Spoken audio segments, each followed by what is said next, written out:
السلام علیکم ناظرین اکرام، نئی ویڈیو میں آپ کو خوش آمدید کہتے ہیں۔ آج بڑی بڑی ڈیولپمنٹس ہوئی ہیں، اور جیسے میں نے آپ کو کہا تھا کہ جو مکمل میسج ہے عمران خان کا، ان کی بہنیں جو لے کر آتی ہیں اور بیان علیمہ خان کرتی ہیں، حالانکہ ان کو ملنے نہیں دیا گیا، اس کے بارے میں آپ کو آگاہ کروں گا۔ اور کچھ مزید چیزیں اب سامنے آ گئی ہیں جو ڈیمانڈز کی گئی ہیں خان سے، جو ڈیمانڈز کی گئی ہیں علیمہ خان سے کمپنی کی جانب سے، وہ اب کھل کر سامنے آ گئی ہیں۔ لیکن پہلے ایک دو چیزیں آپ کو بتانا چاہتا ہوں۔ ایک تو جو تازہ ترین اطلاعات آئی ہیں، اور زلفی بخاری نے اس حوالے سے ٹویٹ بھی کیا ہے، وہ لکھتے ہیں کہ بشرا بی بی نے آج صاف الفاظ میں بتایا کہ جو کھانا عام قیدیوں کو دیا جاتا ہے اس سے کہیں زیادہ بدتر اور غلیظ کھانا انہیں دیا جاتا ہے۔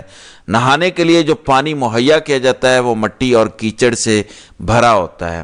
ان کے سیل میں کیڑے مکوڑے ہر وقت رینگتے ہیں جو رات بھر انہیں کاٹتے ہیں اور سونے نہیں دیتے۔ یہ صرف جسمانی نہیں، ذہنی اذیت کا ایک مکروہ کھیل ہے۔ اس پر ہر قسم کا ظلم ڈھایا جا رہا ہے۔ انہیں تو وہ بنیادی حقوق بھی نہیں دیے جا رہے جو ایک عام قیدی کو حاصل ہوتے ہیں۔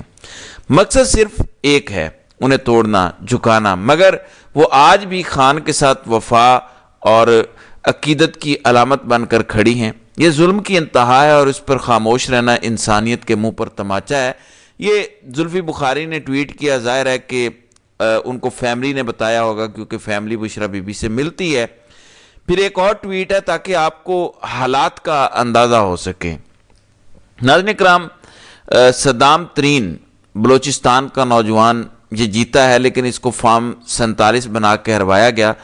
کہتے ہیں کہ افسوس، میرا ڈیتھ وارنٹ جاری کر دیا گیا ہے، وہ بھی داعش کے کھاتے میں ڈالا جائے گا۔ اگر مجھے کچھ ہوا یا میری فیملی کو کچھ ہوا تو ذمہ دار مقتدر قوتیں ہوں گی۔ جب 2024 کو میرے اوپر دھماکہ کیا گیا، اس پر مذمتی پریس ریلیز وائٹ ہاؤس سے جاری کی گئی اور الزام داعش پر ڈالا گیا۔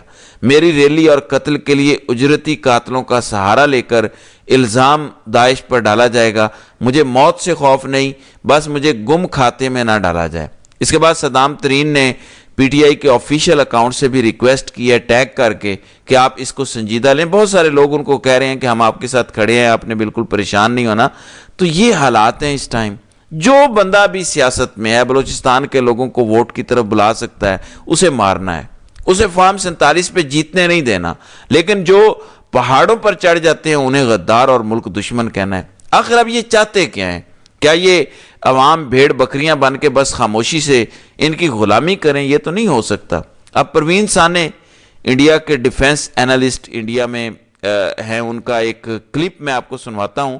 وہ مقبوضہ کشمیر اور عمران خان کے تعلق کے حوالے سے کیا کہہ رہے ہیں، یہ ذرا سنیں، آپ کو پتہ چلے کہ اسٹیبلشمنٹ نے اس ملک کے ساتھ کیسا ظلم اور زیادتی کی ہے۔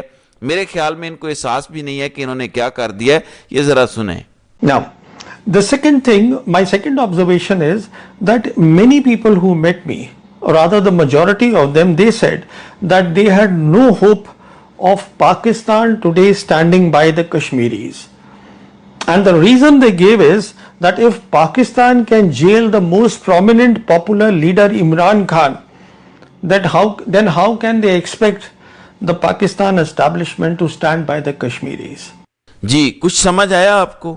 مقبوضہ کشمیر کے لوگ جو پاکستان کے جھنڈوں میں دفن ہونا فخر سمجھتے تھے، آج وہ کہہ رہے ہیں کہ ہم اس اسٹیبلشمنٹ پہ کیسے اعتبار کر لیں جو خان جیسے عالمی لیڈر کے ساتھ یہ سلوک کر رہی ہے۔ تو خان کو جیل میں ڈال کے صرف پاکستان کا نقصان نہیں کیا گیا، بلکہ جو ہماری شارگ ہے، جو مقبوضہ کشمیر کے لوگوں کی امید ہے، وہ بھی توڑی گئی ہے۔ کس کی ماں پر کیا گیا یہ سب آپ بتائیں؟ آپ کو پتہ ہے کہ مایوس کیوں کیا جا رہا ہے مقبوضہ کشمیر کے لوگوں کو؟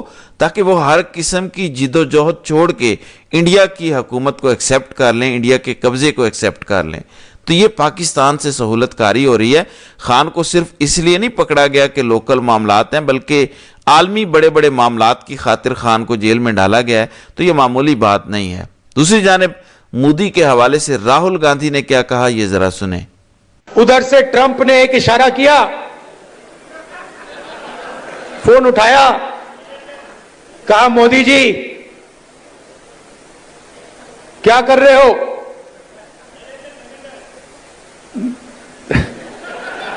نریندر سرنڈر،